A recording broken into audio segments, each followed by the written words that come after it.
That's actually a really great point. And in our local Stoic meetup that we have here in Milwaukee, we always have like newcomers coming in, and they read this or that, and they're going to try something out.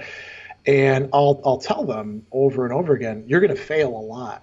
And I'm still failing a lot myself, but like anything at the beginning of it, you fail a ton. If you think of, you brought up your musical instrument, think about learning to play the guitar and putting your fingers in these weird positions. Most of the time, what you do sounds like crap, And then after a while, you start to be able to do a scale, and you get better at it, and you still screw up. But now, when you screw up, you've figured out, okay, the song doesn't have to stop here. I can jump right back in. And it works that way with exercise, and it works that way with sports, and it works that way with cognitive things as well.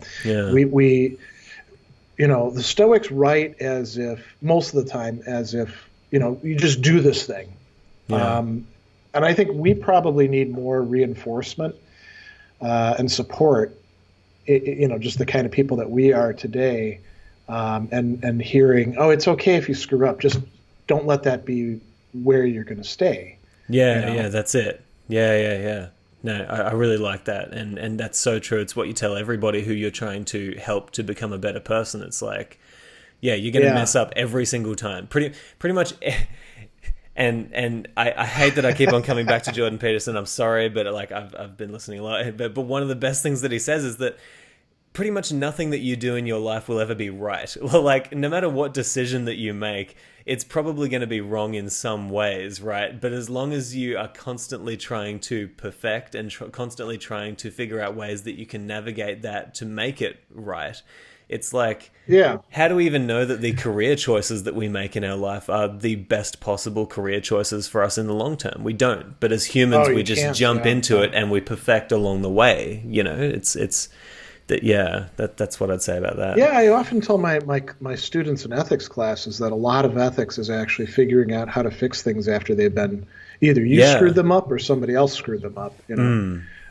Rather than just like having the ideal system that then you impose and never make a mistake with your choices. That's it. As a matter of fact, the people who are lucky and don't make a lot of mistakes early on, they're probably at a disadvantage, right? Because then when the mistakes do come, they're not as resilient in dealing with them. And they're very fixed. And I actually, my favorite metaphor for this is to do with jazz, right? So I'm a jazz musician. I improvise a lot. And I think it's actually, there's this great quote. I can't remember who it's from. I need to figure it out because I say it all the time. But this guy essentially said that jazz is essentially at its core a series of miraculous recoveries in that, when I'm improvising, I will make mistakes all the time, right? All the time there's mistakes.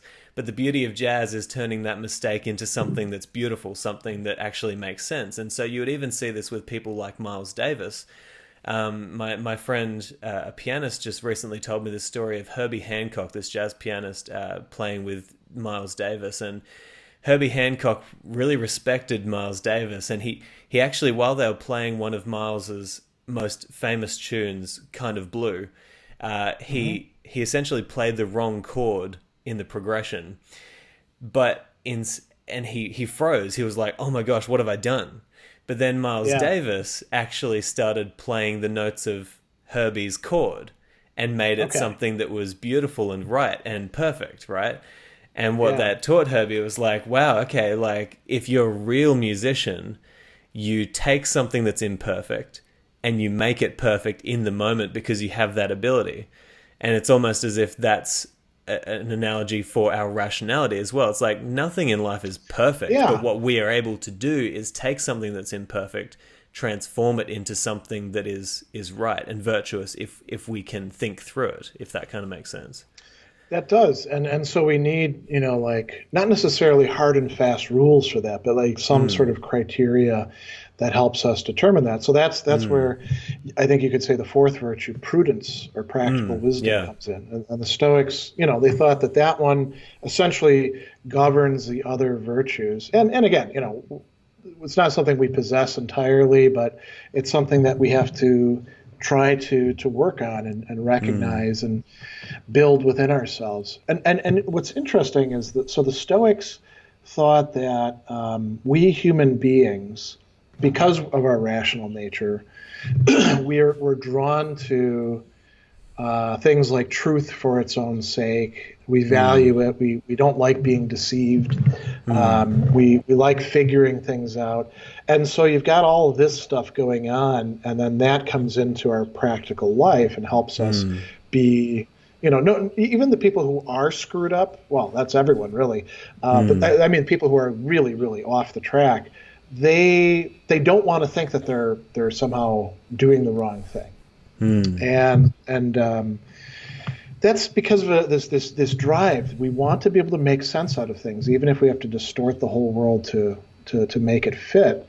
So Stoicism helps us to do less and less of that, and to, again, going back to the in accordance with nature, to be able to see reality for what it is and say, wow, I'm really out of sync with it. I need to fix this, and fix this, or I need to reinforce this that's actually quite good. Or I need to be more like this person over here who I see as less of a screw up than myself. Yeah. So